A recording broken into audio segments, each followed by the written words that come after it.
రంగారెడ్డి జిల్లా ఇబ్రహీంపట్నం కాంగ్రెస్ ఎమ్మెల్యే మల్రెడ్డి రంగారెడ్డి అల్లుళ్ళు నరేందర్ రెడ్డి గోపాల్ రెడ్డి అరాచకాలు మితిమీరుతున్నాయి. అధికారం అడ్డుపెట్టుకుని అక్రమాలకు పాల్పడుతున్నారు. సర్వే నెంబర్ 93, 95, 97లో ఉన్న కాలువను సర్వే నెంబర్ 111లో ఉన్న తమ పొలంలో నుండి వేయడానికి ప్రయత్నిస్తున్నారని రైతులు మండిపడుతున్నారు.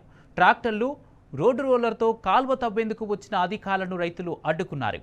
హైకోర్టు నుండి స్టే ఆర్డర్స్ ఉన్నప్పటికీ తమను ఇబ్బందులకు గురి చేస్తున్నారని రైతులు ఆరోపిస్తున్నారు. రికార్డ్ ఇచ్చిందేమో ఆర్టీకి ఇచ్చిందేమో ఆర్టీకి మ్యాప్లో పోతుంది. ఎమ్మెల్యే అంటే కోర్టు వాల్యూ ఇవ్వరా? ఎమ్మెల్యేనే కోర్టు.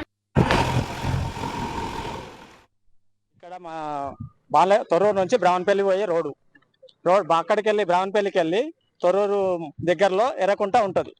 బ్రాహ్మణపల్లికి వెళ్ళి కాలువ వస్తుంది ఎర్రగుంట్లకు, ఇన్కమింగ్ కాలువ. అక్కడ అప్ ఉంటుంది, ఇక్కడ తొర్రూరుకు డౌన్ ఉంటుంది. డౌన్లోకి నీళ్ళు వస్తాడు. ఈ ఎర్రగుంటకు నీళ్ళు వచ్చే కాలువకు గుంట్లకు నీళ్ళు రాకుండా ఇన్కమింగ్ కాలువకు గండి పెట్టి మా పొలాలకు తీస్తారు. మేము అన్నిట్లల్లో సర్వే చేపించుకున్నాం. 111కి వెళ్ళి 7కి వెళ్ళి కాలువలు లేవు. అవతల 93లకు వెళ్ళి ఉన్నది. ఆ కాలువ ఉన్న దగ్గర తీయకుండా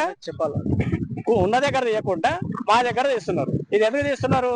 ఆ కుంట పైన వెంగేటి గోపాల్ రెడ్డి, నరేందర్ రెడ్డి, తిరుపతి రెడ్డి, శ్రీకాంత్ రెడ్డి, శ్రీనివాసు, శ్రీనివాస్ రెడ్డి ఇలా పొలాలు ఉన్నాయి.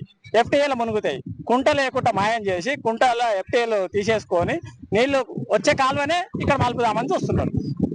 ఇక్కడ మేము ఆర్ఎండ్బి వాళ్ళకి కానీ ఇరిగేషన్ వాళ్ళకి కానీ అప్లికేషన్లు పెట్టుకున్నాం. మా దాంట్లో ఏమన్నా కాలువలు ఉంటే చూపియండి అని చెప్పి. వాళ్ళ దగ్గర ఎక్కడ రికార్డు లేవు. ఈ డిపార్ట్మెంట్లో అంతా ఎంతసేపు పెద్దవాళ్ళకి కొమ్ముగా వస్తున్నారు. కొమ్ము కాసి మమ్మల్ని పోలీసులను పెట్టి లోపల పెట్టిస్తారు, పని చేస్తారు. మేము కోర్టుకు పోయినాము. కోర్టు పోతే స్టే ఆర్డర్ ఇచ్చింది. స్టే ఆర్డర్ ప్రకారం అని నడవాలి. హైకోర్టును కూడా ధిక్కరించి పని చేస్తారు. ఇప్పటికి 3 సార్లు చేశారు. ఈ రోజు కూడా పని చేస్తున్నారు.